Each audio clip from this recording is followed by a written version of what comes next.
I got a few parts we're gonna put on the Power Wagon. I'm not sure how much I'll get done of this today, but I'll make sure it all goes in this video.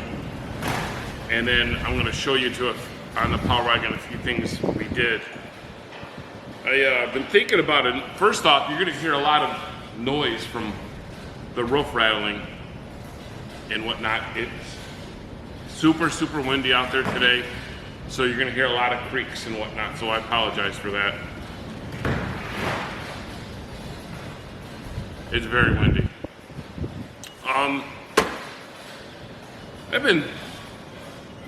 Today's Power Wagon day, but I've been thinking of a name for the Power Wagon. If you're new to my channel, I'm building a replica of the car that I drove in high school, or the truck that I drove in high school. This is my dad's 79 Power Wagon that had his business name on the side. I drove that up all the way to 1984, and it got repossessed. We came on some hard times. The truck is long gone. So after my dad passed, I decided to go out and find one and build an exact to-the-T replica of Dad's Power Wagon. So I've been thinking about a name for it, and it's this truck is very emotional working on. It's bringing back a lot of memories and of good times and bad. It'd be a great name to just call it the Time Machine. So that's what we're calling this. I already did one video on the truck with that Time Machine theme from it's Back to the Future. So here on out, I'm going to call it the Time Machine. It's my time machine, because I'm going to be the one going back in time when I'm driving it. And it feels like that working on it. So this is what I got for the truck that we're going to put on in this episode. I might not get it all done today, but it'll be in this episode. It's already got a battery tray in there left in the stock location, and I'm going to leave that there. But I bought this battery box to put on the battery tray to bolt it down, and then it's got this bar that's going to go here and hold the battery in place with a couple 3/8 J-hook hold downs. So I'll probably paint it before I put it in. It's just raw metal now, probably silver, so it accents the black. Then I got a tack to put in the dash. I want to see if I can't get that done today. And then I have 3 gauges: the oil pressure gauge, the transmission temperature. I'm a big trans temperature guy. Gee, I wonder why. And the water temperature. And then I got this 3-pod holder to go underneath the dash, kind of probably on the left side of the ashtray, so I'm going to put that on. And then this just came in the other day. I haven't opened it yet, but I have bought from this company before, and it's Craft Master. Am I saying that right? Racecraft. It's Racecraft Inc. They're in Madison Lake, Minnesota. They're in Minnesota. And I bought one of these before. This is a shifter bracket hold down. I have one in Mr. Haney. I'll show you what it looks like installed. And they make hold downs for PPPs, shifters. And just so you see, I'm not getting paid to say this. I actually paid for the part, and this is the second one I bought. It's a bracket with a pole to mount the shifter. And I have the shifter here. Oh, pretty cool. Can coolie, well packaged. Here's the bracket, and it's mounted on a pole. Then they give you small piece to mount to the floor, and then this goes in there with a pin. But these are made for race cars, which most guys sitting in the race car are sitting quite low. So Time Machine is a truck, and so if I have to extend the pole on this because it will be too low for me to mount the shifter on there and grab the shifter comfortably while I am sitting in the truck. So what else does it come with? I think this is a pin. Yeah, this is a cross pin, and then mounting bolts. I welded mine in. So that's the shifter. And again, it's by Racecraft Incorporated in Madison Lake, Minnesota. So that, and I'll show you the one I'm painting. Of course, I got a black shifter for the black truck. And you just unscrew it and then mount it like so. And then, of course, if this goes on the floor, I'm gonna have to get a bar, probably a foot, so it's sitting up high enough so when I'm sitting in the truck, relaxed position, because this will be a daily driver, not a race truck, I could shift it to 88 miles per hour easily. So, and I'm probably, even though my dad's name of his business was called Transmatic, I'm probably going to put CRT on the shifter. I'm going to engrave it with the laser engraver, just so people are like, well, what's this Transmatic thingy? And then I'll be like, well, I own this business, blah, blah, blah.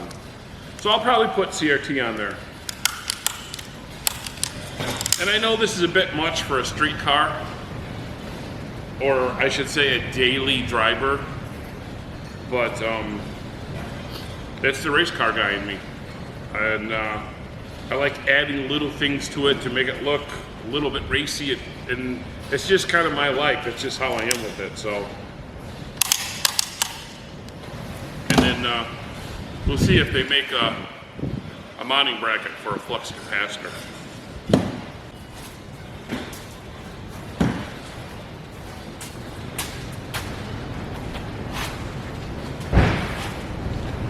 I'll show you the cooler.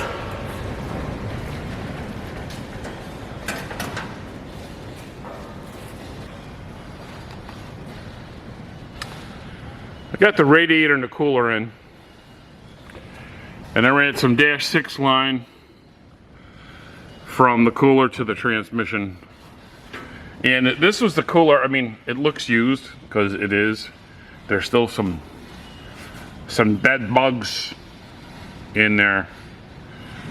And this was on my white truck, and I took that cooler off because it wasn't enough for the diesel.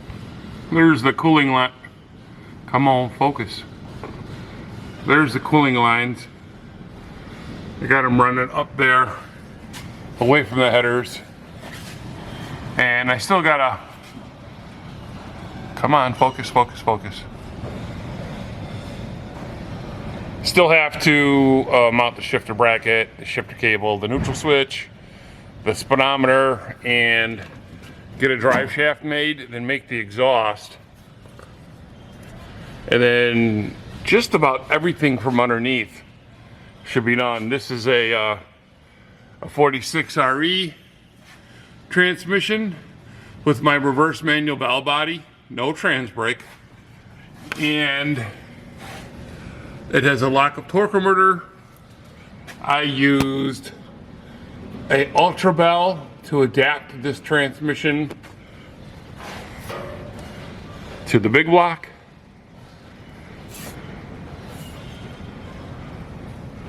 There's an oil pan.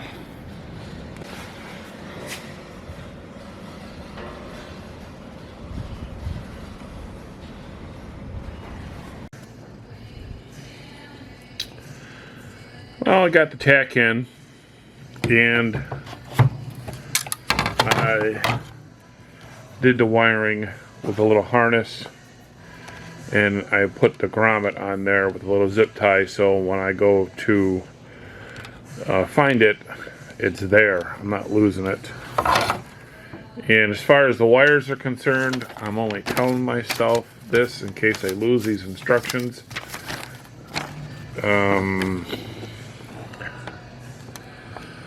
The white wire is for the dash lights when you turn on the headlights.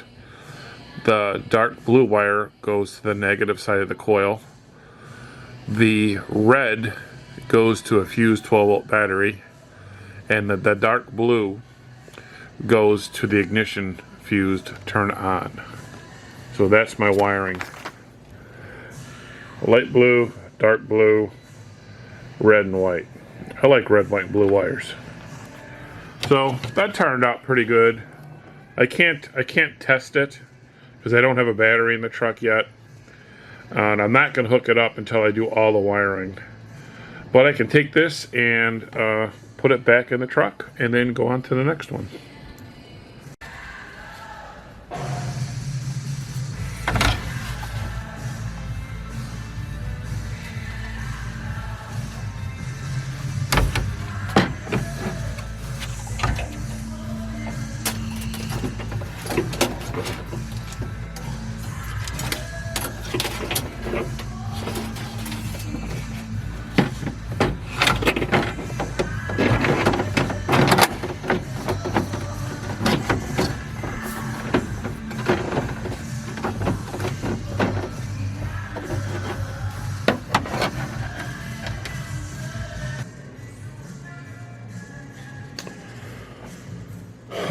Oil pressure, water temperature, and transmission temperature. These are going to gauges that are going to go underneath the dash and point to me as the driver. I have to, what I'm going to do in this is, there's each one of them has got its own light bulb. I'm going to tie the hot to all of them and then make one wire to feed that for the light. That will go to the light switch, and it'll dim if you dim the lights. This will be just a common ground for all three. Then I have, for the transmission temperature, you need one key on, one ground, and then the other one's going to go to the sensor.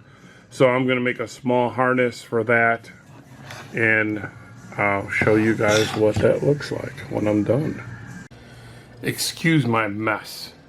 I'm at my office, and it's a pigsty, and I'm normally not a slob, but I got this Milwaukee soldering gun from Snap-on,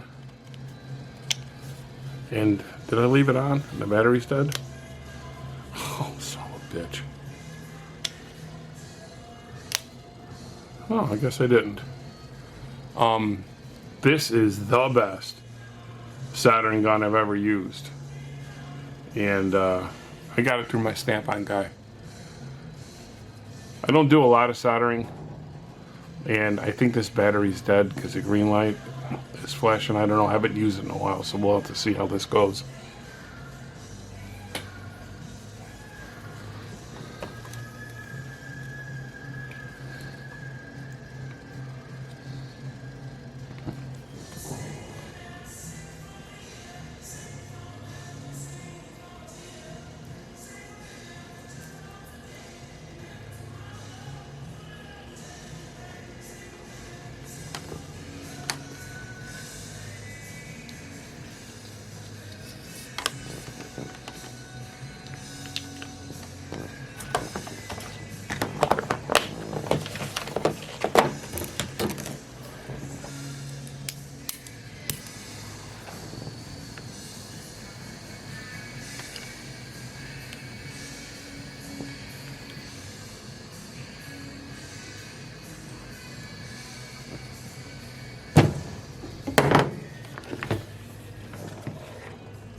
got the gauges done.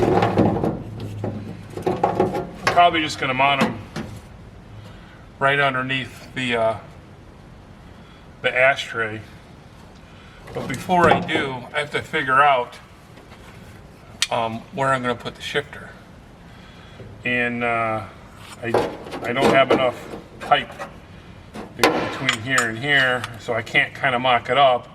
And I don't want to put the shifter where I can't kind of read the gauges. So, but I got the shifter on the bracket. I just got to go get another piece of pipe, put it on there.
So it's coming along. I'm pretty happy. I can't wait to get this truck going. I got the whole winter to get it going, and right now it's just getting all the loose ends, do little baby steps, and the more I get done, the quicker it'll be ready for spring. So I appreciate everybody that comes to the channel, and thank you for watching. Give the video a like so we can share this with other Mopar guys, and don't forget to vote next Tuesday. Have a good one. Mopar to you.